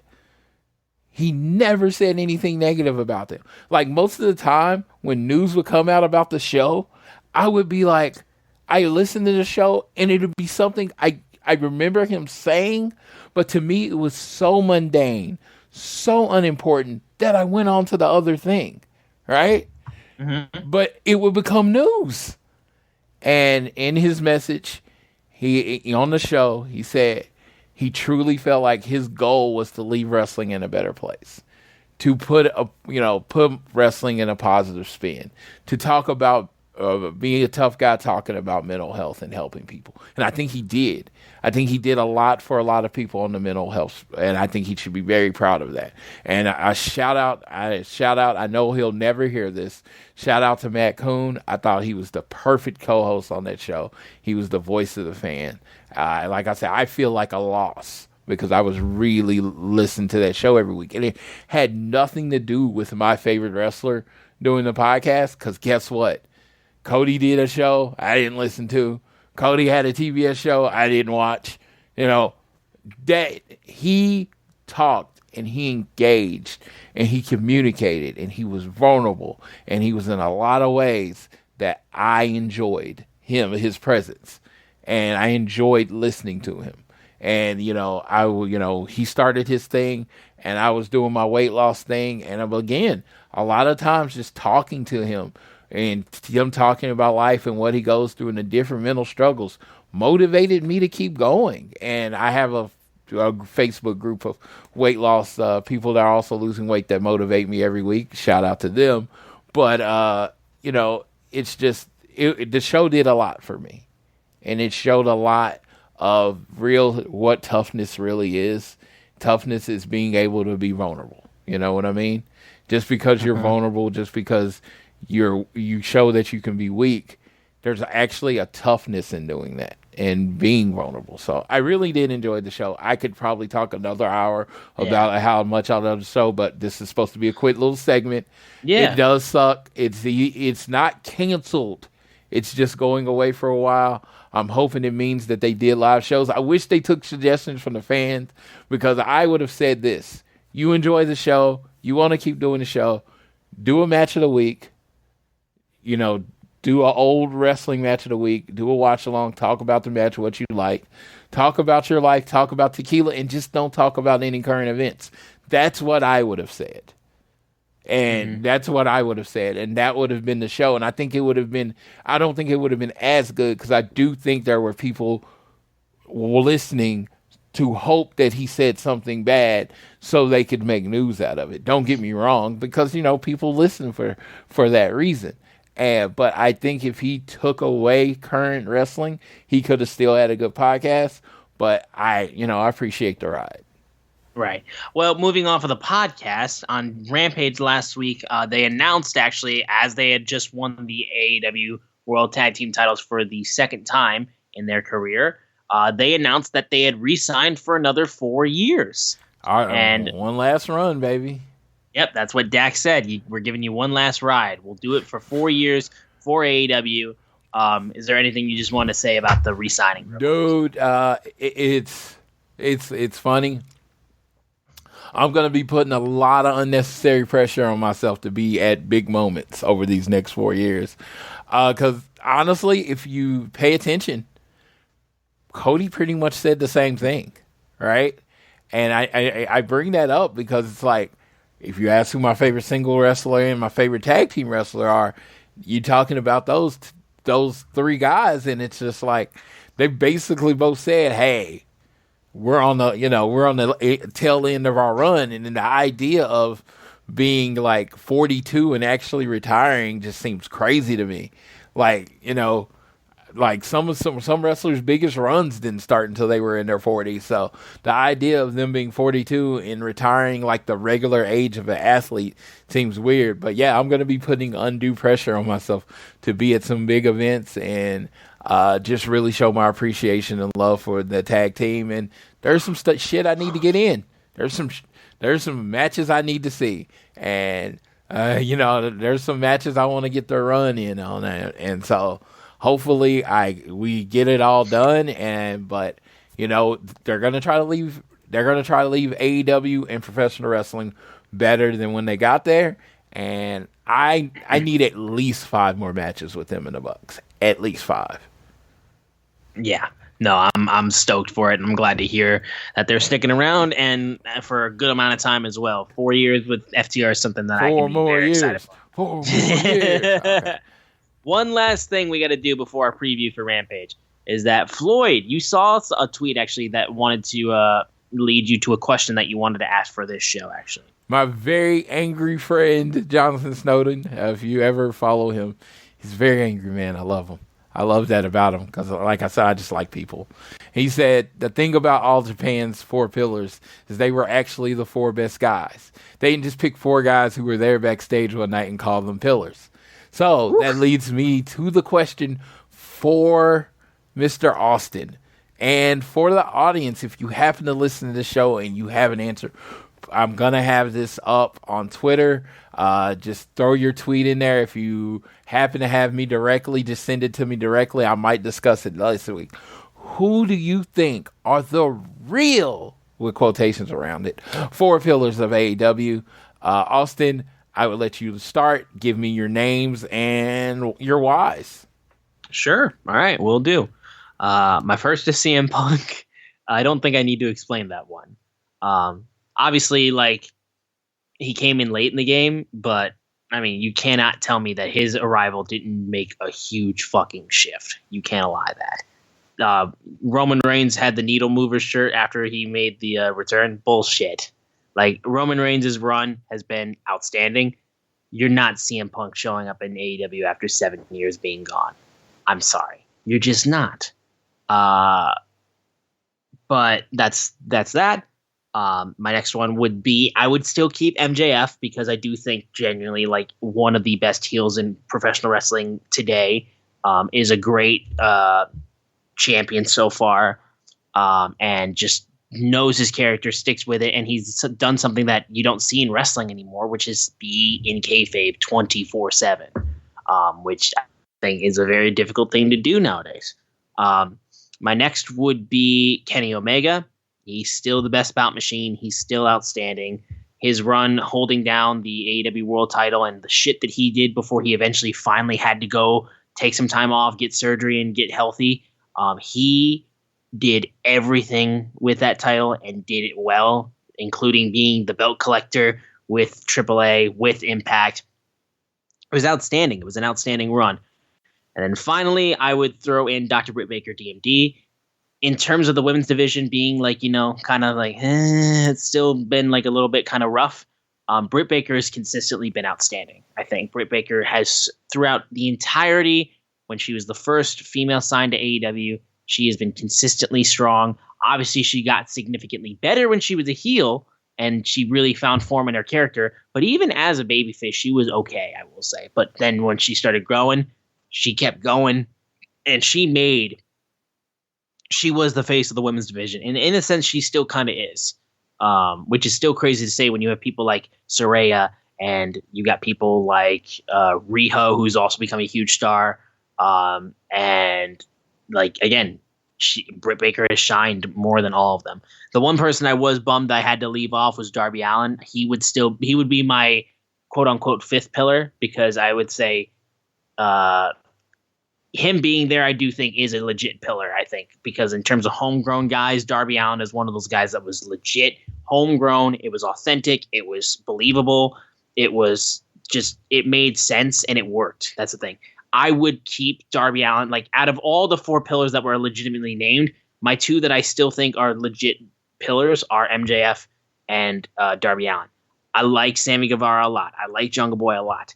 They don't feel like pillars, at least leading up to this. You know what I mean?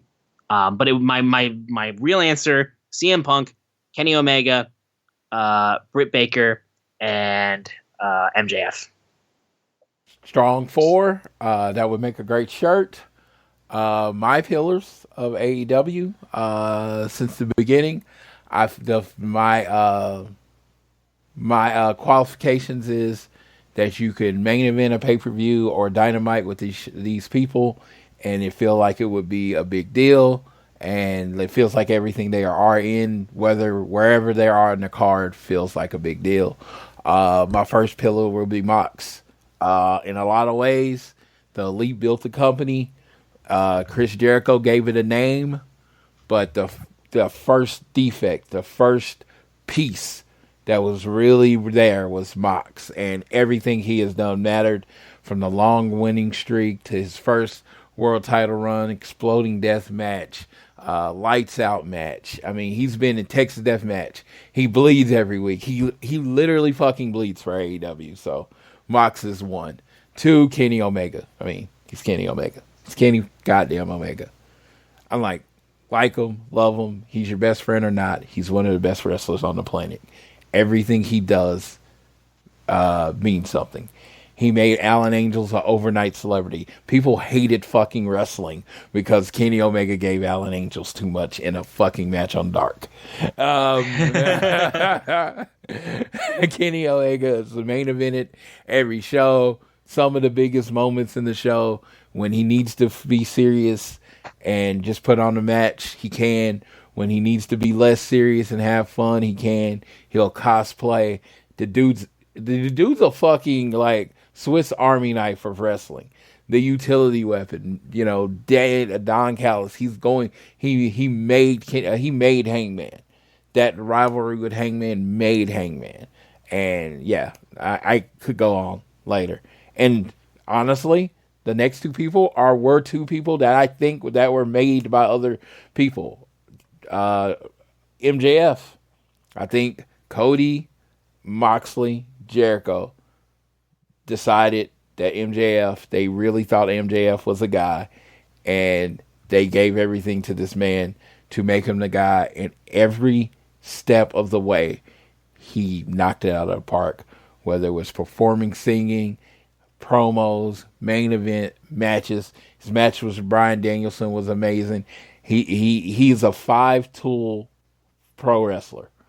There is nothing in pro wrestling he is not good at.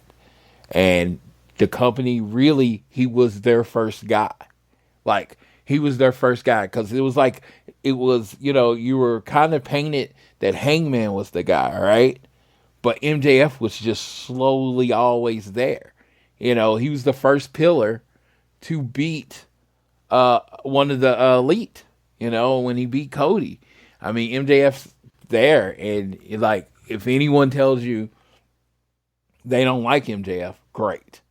But if they tell you that man's not good at everything he does, they're just lying. And this is the reason the company's going to be not just built on him for the next few years, they're going to be built on him the next 10 years, because he's just good at everything. And then the other one was Hangman, the other member of the elite, of the original elite.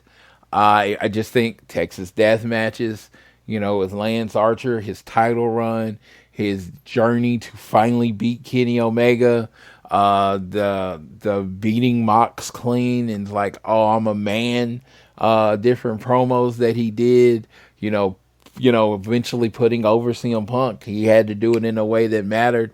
I think those are the 4 people that literally are the foundation of AEW right now. Now, again, Darby, all these other people matter. Tony Khan's built an amazing roster, but I think those are the 4 that you could drive home main event any pay-per-view with. They are draws, they are names, they are everything. And that doesn't take away from any of the amazing wrestlers, but I think that's my 4.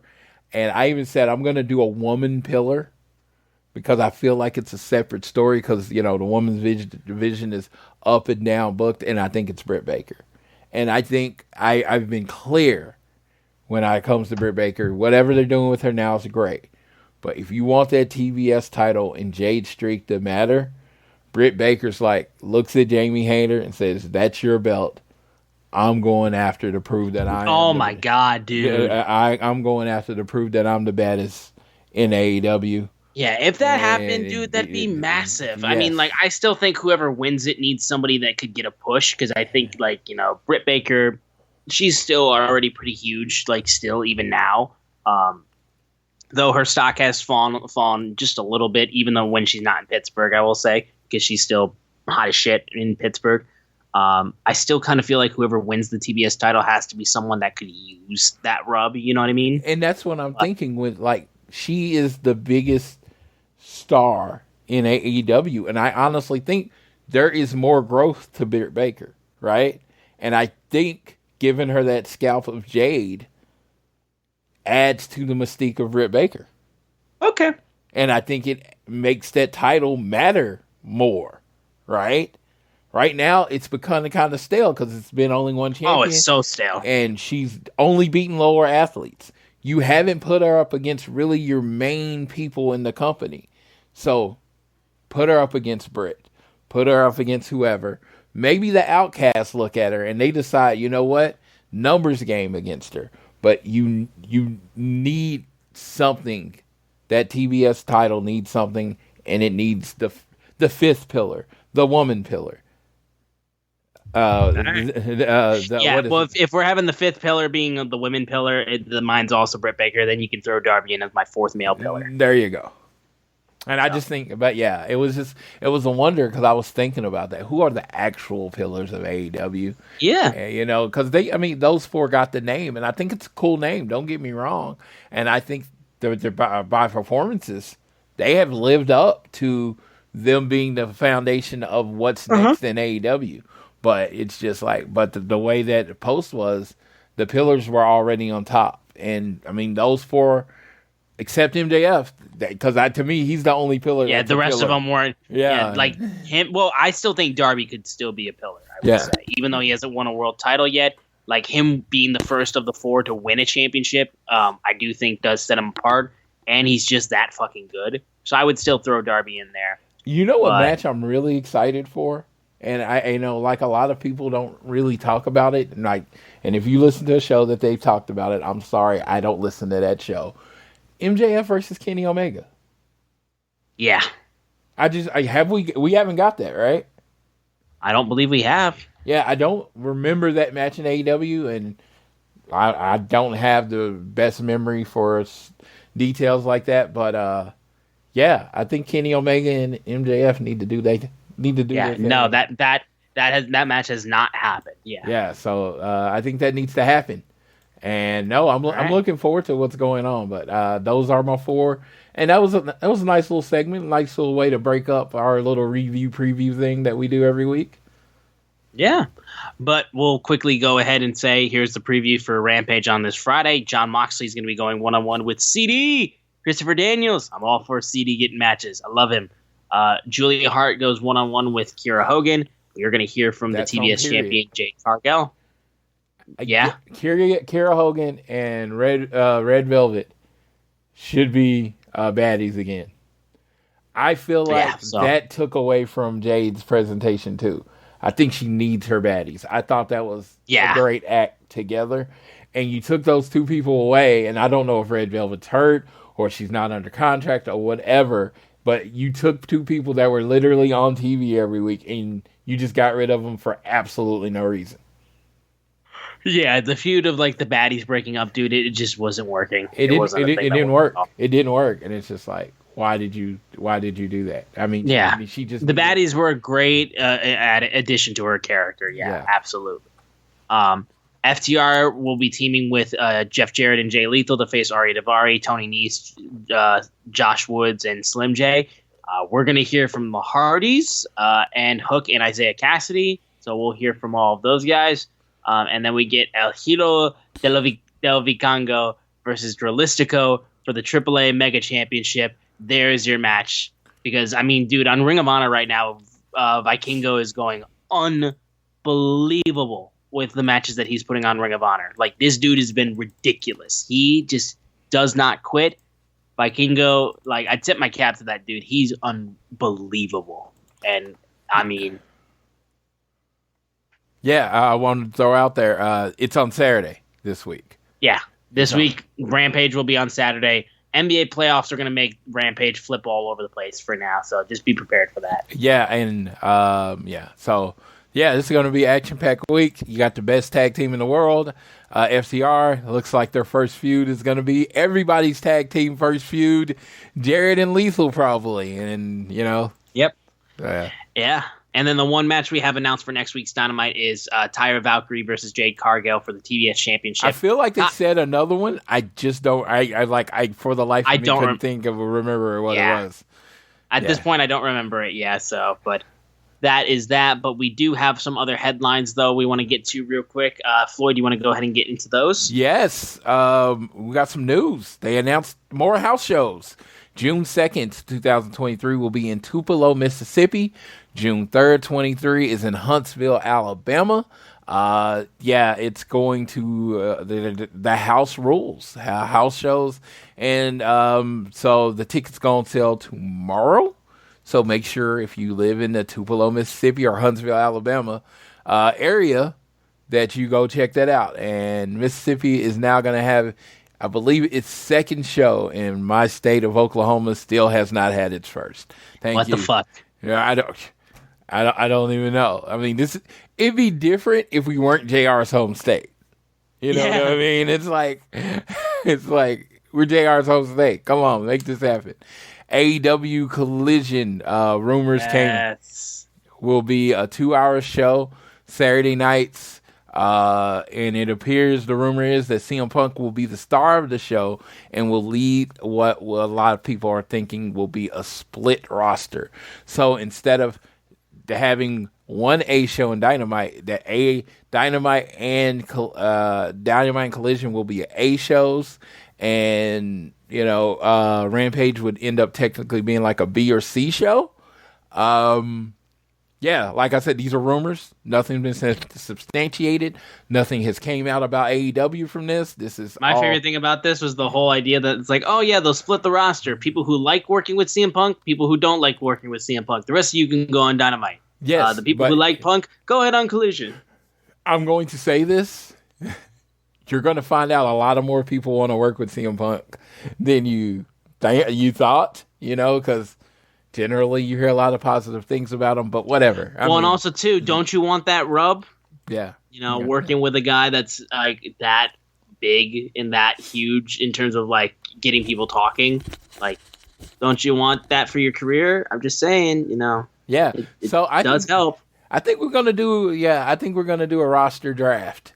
And I still don't know necessarily if the rumored split roster roster exclusive stuff is going to happen. I don't think it's going to happen. I don't think it's going to happen because my thing is that if you're going to do a split roster and you're going to do that whole deal like with what WWE does with Raw and SmackDown and stuff like that. First of all, they barely even do it anymore. But if you were going to go all the way with the roster, like exclusive rosters, you would need exclusive pay-per-views. Like I liked the pay-per-view, like the show exclusive pay-per-views that Raw and SmackDown used to have, because it felt like each show was its own like company. You know what I mean? And then you had like Survivor Series and SummerSlam and WrestleMania, which had both shows on it, and like that would be like the typical four. But that's like you'd probably have to have more AEW pay-per-views in order to accommodate for the split roster for all the storylines. And I just don't know if they're going to go down that route. So I don't believe the split roster thing for a second, at least not at this point. The AEW Collision thing, I all believe in the fact that Warner Brothers Discovery wants to get more AEW on television. Like I believe that 100%. What it attains to, I don't know, but we'll see. If that's a lot of hours of TV that you have. If they eventually make the streaming deal, that is so many more hours of TV that you have on HBO Max or whatever. Now they're reportedly just calling it Max. Yes, Max, which I have it, so I don't even think about it. But it's going to be one of those things. I don't know what's going to happen. I'm really looking forward to it. Anything that involves CM Punk being involved makes me happy. I've said this, though. I say this to this day. Building a show around CM Punk is great. It's smart. But to me, he wouldn't wrestle in one-on-one matches very often to me. You know what I mean? As good a shape as he in, right now he seems to get hurt. Maybe it was just the 7-year layoff and he just the injury run or whatever. There could be a lot of things. I am not an athletic or health expert, but I do know one thing from watching sports. People don't generally get less injured as they get older. Right. Once that stuff starts happening, it starts piling up. And I believe me, I'm going to watch CM Punk as long as he rolls. But when you're talking Saturday night, you're talking trying to, I just don't want him to try to wrestle every week. I know he loves wrestling. I want to watch him wrestle. And if you gave me CM Punk 10 years ago, I'd say, have him wrestle every night until, against a different person. But this is a different CM Punk in a different age, at a more, I wouldn't even call it advanced age. He's not old, but athletes, when you're at this point, you have to be smarter. You have to learn to work smarter, not harder, So, be CM Punk. Cut amazing promos. Cut people down. Use Dax and Cash to take most of the beating in their 4-year run. And then build 2 big singles matches that you sell and make bigger numbers. Like you build to a big match on Collision. Then you build it to a big match on pay-per-view. You build to dream matches, that kind of thing. And that's what you sell your show on.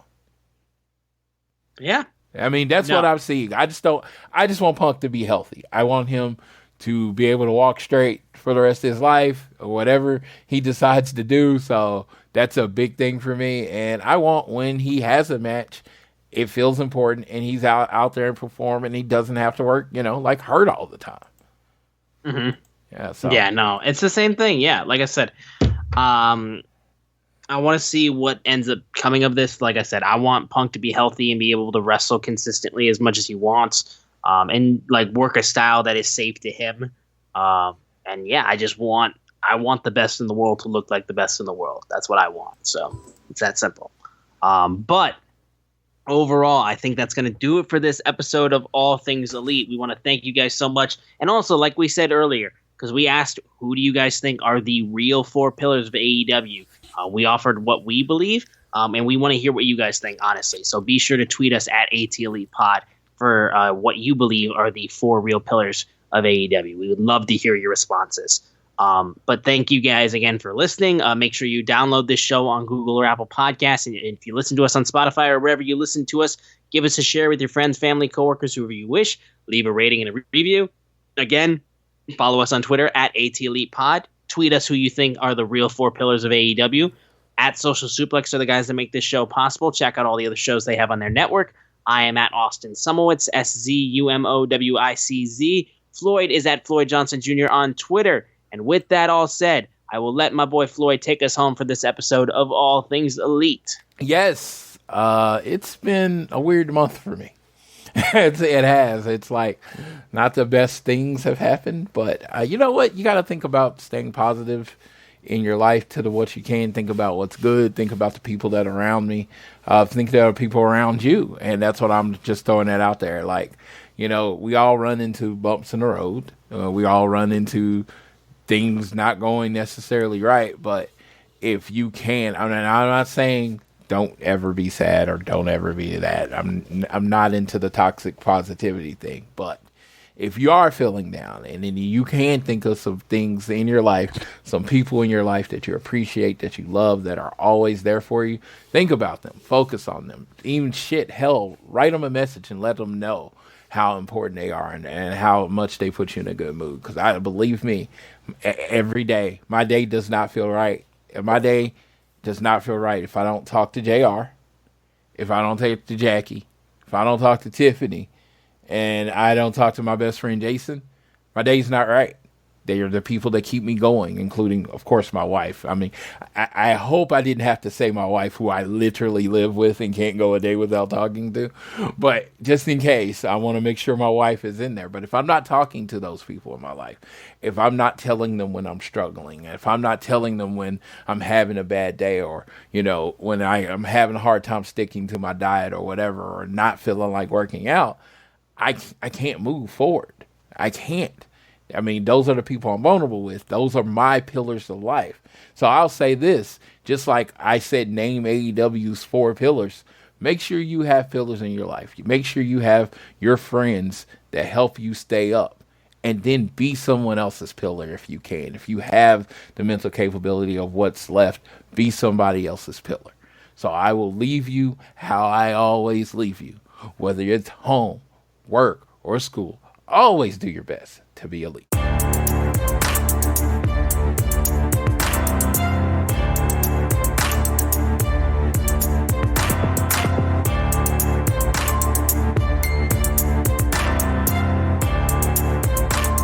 With one of the best savings rates in America, banking with Capital One is the easiest decision in the history of decisions. Even easier than choosing Slash to be in your band. Next up for lead guitar. You're in. Cool. Yep, even easier than that. And with no fees or minimums on checking and savings accounts, is it even a decision? That's banking reimagined. What's in your wallet? Terms apply. See CapitalOne.com/bank for details. Capital One N.A. member FDIC. Life's better with a home policy from American Family Insurance, because you'll feel protected no matter how the wind blows. All so you can keep enjoying the home of your dreams. And our expert agents can help you save up to 23% when you bundle home with auto. Insure carefully, dream fearlessly. American Family Insurance. Get a quote? Find an agent at amfam.com. Products not available in every state. Visit amfam.com to learn how discounts may apply to you. American Family Mutual Insurance Company, SI, and its operating company, 6000 American Parkway, Madison, Wisconsin.